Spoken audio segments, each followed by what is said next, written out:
Según el gobierno, cerca de 5 millones de personas se quedarían sin fondos si se aprueba el tercer retiro de las AFP. Sin embargo, bajo este contexto, ¿qué opciones tienen las personas que se encuentran bajo esta situación? Si es que pueden optar o no a otro tipo de incentivos que entrega el gobierno, ¿qué deben hacer y qué no deben hacer las personas que se encuentran bajo este contexto tan preocupante?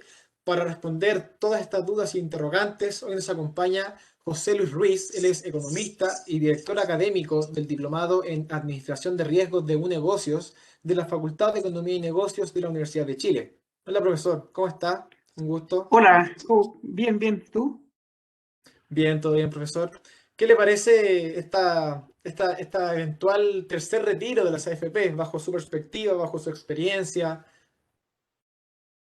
Mira, los retiros han sido tremendamente efectivos en el corto plazo para las personas, para Mm. poder allegar recursos hacia ellos, que son propios de ellos, que tienen una finalidad de pagar las pensiones en el largo plazo. De hecho, van en contra el sentido de mejorar las pensiones, que es lo que se estaba luchando por muchos años, pero también hay que tener una perspectiva de la real necesidad que existe con esta pandemia que ha demostrado ser transversal, o sea, incluso personas de renta alta han visto Mm. una disminución significativa en su ingreso o han tenido que también ir en apoyo de familia. Entonces, en este sentido, esta política de los retiros permitió llegar con recursos significativos a los hogares en Chile. Nadie se Mm. imaginó al inicio de esta crisis sanitaria que íbamos a pasar más de un año prácticamente confinados en nuestros hogares y además todavía no se vislumbra una pronta salida de esto. Por lo tanto, sigue avanzando en el Congreso la eventual aprobación de un tercer retiro y en ese sentido el gobierno tiene la instancia de recurrir al Tribunal Constitucional todavía para poder declarar este proyecto como no constitucional, porque en este sentido el único que tiene capacidad de generar un mayor gasto público es el gobierno. Y hay que entender que con esta lógica de retiros, lo que va a ocurrir es que los futuros gobiernos van a tener que financiar mayores montos de pensiones solidarias. Y por tanto, eso significa un mayor compromiso estatal. Por lo tanto, aquí hay que balancear, y esa es la parte difícil de esta pandemia, porque al final del día la situación personal es como la huella digital que tenemos cada uno de nosotros. O sea, cada uno conoce bien qué es lo que está pasando al interior dentro de su hogar, y en este sentido hay gente que tiene fuertes necesidades de recursos. Por los dos tiros que ya se han materializado, se han retirado cerca de 35.000 millones de dólares, lo cual es una cuantía de recursos que ningún programa público, incluso el más generoso, ha llegado a esos niveles, lo que demuestra obviamente la importancia de haber acumulado este stock de recursos que tenía una finalidad y que es el pago de las pensiones. Exacto. Y profesor, por ejemplo, como todo proyecto que se presenta en este y en cualquier otro país, tiene beneficios y desventajas. Y una de las desventajas que más ha hablado si se aprueba este tercer retiro es que más de 5 millones de personas quedan en saldo cero. Entonces, me imagino que las personas que se quedan en cero son las de adultos mayores, ¿o no? O no sé si usted tiene esa estadística de la edad de la gente que se quedaría eventualmente sin nada en su fondo de pensiones. No, o sea, en este caso es al revés. De hecho, Ah, ya. justamente las personas que se quedan con saldo cero son los que están con sus primeros años de cotizaciones, que han Ah, acumulado un base bajo, o personas que han tenido fuertes lagunas previsionales, que mm. al final del día las lagunas previsionales es una de las principales componentes que explican la baja calidad de las pensiones. Ah, Eh, perfecto. en este caso, las personas mayores debieran tener acumulado un fondo mayor si es que han cotizado de manera más regular. Mm. Y por ejemplo, para esas personas, me justifico mi pregunta, para los jóvenes que se quedaron en saldo cero, ¿qué otras opciones tienen para poder aumentar estas pensiones futuras cuando llegue su momento de jubilarse?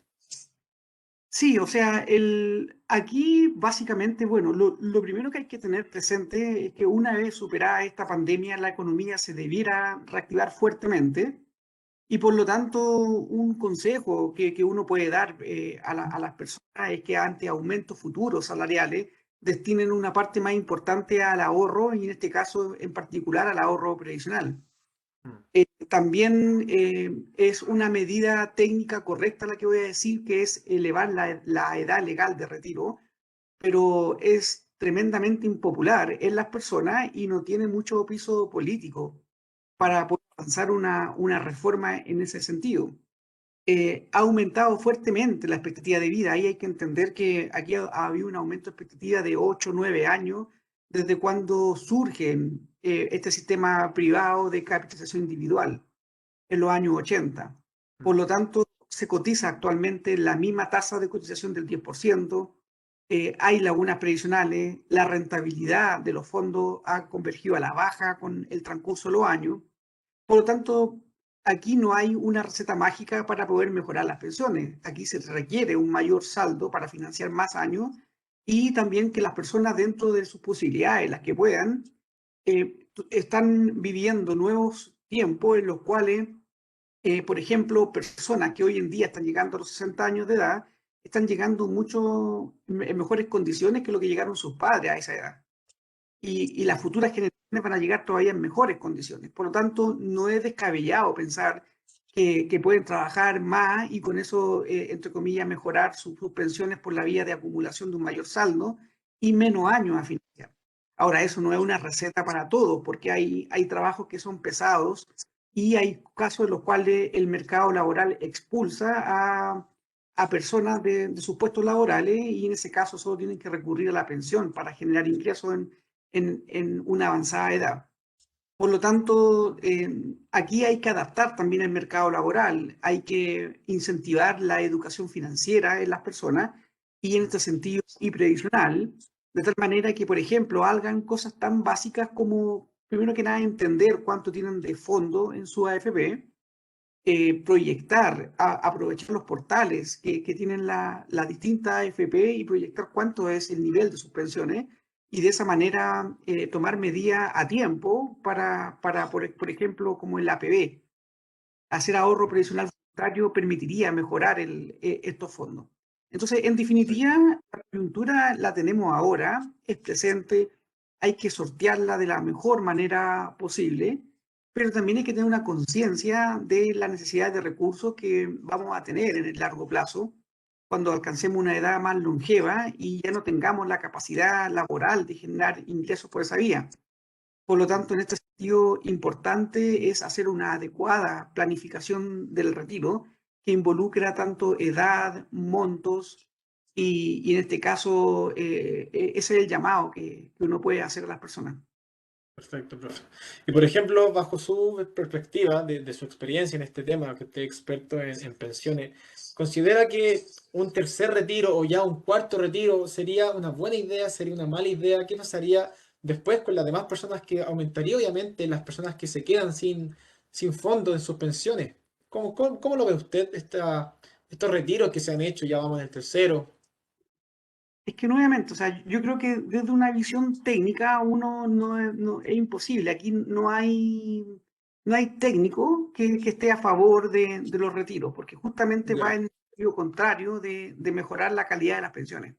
Ujú. Uno entiende que al final eran recursos que estaban disponibles con otra finalidad y que uno le puede cambiar el sentido en este corto plazo, da la profundidad y alcance que ha tenido esta crisis sanitaria en los hogares chilenos. Pero como medida, yo creo que honestamente el gobierno debiera tener capacidad de llegar mejor y en forma más oportuna a los hogares en Chile, y ese es un desafío que tiene la política pública. La magnitud de los recursos es importante. Chile tiene una capacidad de endeudamiento grande todavía. Para el nivel de desarrollo económico, Chile no es un país que esté sobreendeudado. Tampoco Mm. se trata de malgastar los recursos y llevarlo a un sobreendeudamiento. Pero uno aprovecha todas estas instancias. O sea, hay un conjunto de baterías de recursos fiscales que se pueden utilizar, que se pueden reasignar al financiamiento de esta crisis sanitaria. Por lo Mm. tanto, ojalá que esta crisis vaya quedando rápidamente en el olvido, Mm. que funcione bien el tema de las vacunas, que la gente tome la medida adecuada para poder convivir con esta pandemia, porque vamos a estar incluso, todo indica que superada los casos más críticos, vamos a estar por mucho tiempo con este tipo de preocupación. Entonces, esto significa que va a haber que hacer una adaptación completa a la calidad de vida y en este caso a las medidas que las personas toman y en cuanto a los ahorros, tratar de pensar un poco más en motivos como estos que pueden ser precautorios, pero que involucran grandes volúmenes de recursos. Antes de esta pandemia había un fuerte endeudamiento en los hogares en Chile. No hay que olvidar que más del 70% de los hogares en Chile estaba endeudado y sobreendeudado. Y por lo Sí. tanto, esta pandemia no nos pilló ya en un buen pie en los hogares. Lamentablemente, saliendo esta pandemia, nos vamos a encontrar con un Chile más desigual todavía, y porque estamos retrocediendo décadas importantes en lo que se había avanzado en materia de igualdad. Y en ese sentido va a ser complejo. Los desafíos económicos son grandes y en ese sentido las personas, si bien es cierto, pueden confiar en que va a haber un Estado que puede proteger a los que tienen menos, en estricto rigor la gran mayoría va a tener que tomar sus propias decisiones de cómo enfrentar este futuro. Mm. Entonces el desafío es a potenciar la educación financiera en los hogares, a potenciar el ahorro, la planificación de Sí. los gastos, en ese sentido. A vivir más simple de una manera, porque no tiene sentido el nivel de sobreendeudamiento. Ya habían luces naranja, ni siquiera amarillas, luces naranja del nivel de endeudamiento de los hogares en Chile. Y por lo tanto, eso es algo que definitivamente va a golpear muy fuerte. Entonces, ahí el primer llamado, tal como tú bien planteas, es uno a planificar adecuadamente el gasto y en este caso también incorporar dentro de la ecuación de los recursos que uno destina, destinar recursos al ahorro, aprender a tener una regla, no el uso correcto, por ejemplo, de las tarjetas de crédito. Por lo tanto, significa un endeudamiento inteligente, que significa programar el gasto, eh, pagar cuotas que uno pueda cancelar y que, entre comillas, no generen morosidad o altas tasas de interés que te puedan cobrar Mm. y vivir más acorde a la realidad presupuestaria que tienen los hogares. Ahora, es difícil porque no todos pueden hacerlo, o sea, igual hay ciertas obligaciones, hay compromisos con hijos y por lo tanto aquí es necesario avanzar, las personas que avancen con lo que ellos tengan que hacer y los gobiernos poder también mejorar la focalización de los recursos públicos hacia aquellos que necesitan más. Perfecto, profesor. Muchas gracias por tan clara información que nos está entregando. Esperemos que la audiencia le esté sirviendo esto sin duda, porque es información bastante útil en estos tiempos. Profesor, ahora hablando un poco del efecto paralelo que ha tenido el primer, segundo y si es que se aprueba este tercer retiro del 10%, en las personas, porque por ejemplo he escuchado casos cercanos y me gustaría que usted me lo aclarara, que las personas que retiraron el 10% de su fondo de pensiones no tienen la opción de este dinero que se entrega en la devolución de impuestos en mayo. ¿Eso ocurre? ¿Es así? ¿Por qué ocurre de esta forma? ¿Y qué podemos hacer para evitar este tipo de situaciones? Mira, lo que ocurre es que el primer retiro no se reconocía como renta y por lo tanto no generó un pago de impuesto a la renta. Perfecto. Es un beneficio que tuvo en forma universal para todas las personas en Chile. El segundo retiro sí generó que se iba a considerar renta y por lo tanto significa que hay que declarar y por lo tanto en el año que corresponde hay que pagar los impuestos. Como el segundo retiro, personas lo hicieron el año 2020, están pagando los impuestos que corresponden ahora, en este año 2021. Aquellos que hicieron el segundo retiro posterior a el año 2020, o sea, a partir de enero de este año, ellos lo van a Ujú. pagar el año porque ahí tienen que incluir dentro de su renta anual, incluir este retiro. Las Perfecto. personas tienen que entender que cuando estos recursos ingresaron al sistema, no pagaron impuestos. Ese es un beneficio que tiene el sistema de contribuir para el ahorro de las pensiones, que son dineros que no pagan impuestos y que van directo a la cuenta de las personas. En Ujú. condiciones normales, esos recursos hubiesen pagado impuestos en la generación de esos ingresos. Por lo tanto, esto no es que sea un castigo, esto es simplemente un reconocimiento de un impuesto que las personas no lo pagaban en ese momento para poder armar un fondo de pensiones. Como ahora esos recursos se le está entregando una liquidez, lo normal y lo justo es que paguen impuestos. Por lo tanto, en ese sentido, esa discusión es un poco mirándola de varias aristas, pero si uno lo ve en términos simples, lo que corresponde es que se pague impuesto por algo que no pagó en la entrada. Perfecto. Y bajo la otra mirada, ¿por qué los fondos de pensiones, cuando uno está en un periodo de descuento normal, no paga impuestos? Es porque cuando uno se pensione, acorde al nivel de generación de flujo, que sea la pensión, va a pagar impuestos en ese momento la pensión, Mm. para las personas que tengan una pensión razonablemente buena. Perfecto. Muchas gracias, profesor, por tan clara explicación. Bueno, estamos llegando al final de este pequeño espacio que estamos brindando a toda nuestra comunidad. Y aprovecho de justamente ir en línea de lo que comenta el profesor. Este es un proyecto que busca potenciar la educación financiera en nuestra comunidad de estudiantes de un negocio y a todo el que le interesa. Así que los invito a estar atentos todas las semanas a un nuevo capítulo que vamos a estar publicando en nuestro canal de YouTube. Profesor, con este tercer retiro, ya esta es la última pregunta que le realizo.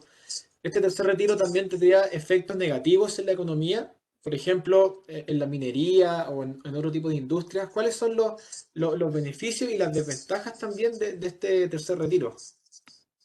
O sea, lo que ocurre es que la cantidad de recursos que se retira es importante dentro de la economía y son recursos que están invertidos en empresas, papeles del gobierno que financian otro tipo de actividades. Por tanto, el retiro por esa vía significa quitar recursos que están en inversión, por decirlo de alguna Perfecto. manera así. Pero por otro lado, el efecto inmediato en la economía es el aumento en el consumo, que eso tiene como un impacto más profundo en el corto plazo. Y por eso es que hemos visto que había un dinamismo positivo con la lógica de los retiros. O sea, personas que no estaban vendiendo lograron vender más cuando se generaron estos retiros, porque las personas que necesitaban consumir fueron y gastaron estos recursos en consumo. Otro grueso Mm. de personas los dejó como un colchón financiero, los dejó en inversión para enfrentar posibles escenarios adversos en el futuro. Y otras personas simplemente valoran la liquidez de estos recursos y por eso los retiraron, porque en el fondo ya creen de que el sistema, como con tanta lógica de pensar en futuros retiros, van a terminar destruyendo este sistema de capitalización. Entonces, como que también hay una lógica de pensar que hay mucha incertidumbre con respecto a lo que puede llegar a ocurrir con un sistema de pensiones. Entonces, en este sentido, este sistema ha sido tremendamente efectivo en responsabilidad fiscal. Los recursos están ahí y las personas lo pudieron contratar. En cambio, en un sistema de reparto, que había un sistema cómo se organizaban antes las pensiones, los recursos se gastaban y no existiría este dinero en ninguna parte y por lo tanto, además del gobierno generar menos ingresos por este periodo de pandemia, tendría que estar llevando una mochila más grande que sería el pago de las pensiones totales de la economía. Entonces, en ese sentido, estos recursos se capitalizan, se multiplican en el tiempo. Por eso es que es importante hacer ahorro cuando se es más joven, porque entre comillas están más tiempo estos recursos invertidos en los mercados de capitales y con ellos se logra un mayor beneficio de lo que se puede alcanzar. Ahora, por cierto, tenemos que avanzar a una sociedad más justa. No podemos olvidarnos de los últimos que están en la fila dentro de la sociedad. Por lo tanto, hay que buscar mecanismos de compensación, ya sea por la vía de impuestos generales, ya sea por la vía de una mayor redistribución desde los que cotizan de manera más regular a aquellos que no lo pueden hacer. Son mecanismos que hay que explorar, implementar, pero como sociedad tenemos que seguir avanzando definitivamente en lograr una mayor igualdad. Esa es la única base que nos va a permitir seguir creciendo, porque en el fondo hay un descontento profundo que viene desde el estallido social hacia los efectos que va a generar esta pandemia, que va a generar mayor desigualdad. Mm. Perfecto, profesor. Y una última cosita antes de despedirnos. Igual me imagino, ahora usted es el experto, pero me imagino que la recomendación es para que la gente que saque este 10% por tercera vez es que lo haga de una forma responsable, porque irónicamente, obviamente mucha gente se ha visto afectada con la pandemia, pero cuando se realizó el primer y segundo retiro, aumentaron la compra de autos o el consumo de cualquier bien que no es esencial. Entonces, me imagino yo que para un tercer retiro, la recomendación es ser responsable con este dinero y guardarla para enfrentar una futura crisis, o ustedes más del punto de vista de es mi dinero, yo lo gasto donde yo quiera, como quiera. ¿Cuál es su recomendación? Lo que pasa es que nuevamente hay que entender que estos recursos tenían fines previsionales y por eso que existen como ahorros forzosos. Una vez que tú ya abriste esto, definitivamente significa dejar que las personas decidan por ellas mismas. Por lo tanto, más Ok. que lo que ellos debieran hacer, que sería como muy altanero, por decirlo de alguna manera, uno podría tratar de educar a las personas de los riesgos futuros que ellos pueden enfrentar, de la importancia de, por último, dejarlo como ahorro precautorio si es que no están enfrentando una mayor adversidad en este momento. Pero nuevamente, o sea, ya una vez que se abrió la puerta a estos retiros, creo que no tiene mucho sentido eh, hacer una especie como economía normativa de qué es lo que debieran hacer con estos dineros. O sea, la verdad es que cada persona conoce bien su realidad y dentro del deseo de uno es que lo utilicen correctamente. Ya, yo creo que está perfecto. Bueno, hemos llegado al capítulo de hoy. Muchas gracias, profesor, por tan clara información que nos entregó. Esperamos seguir pensando la educación financiera a través de esta entrevista. Este es nuestro pequeño aporte como un negocio, como facultad, como departamento de administración de empresas. Así que nos estamos viendo, profesor. Muchas gracias. Que esté súper bien. Muchas gracias por la Cuídese. invitación y éxito en futuros podcasts. Gracias, profesor. Un abrazo. Chau.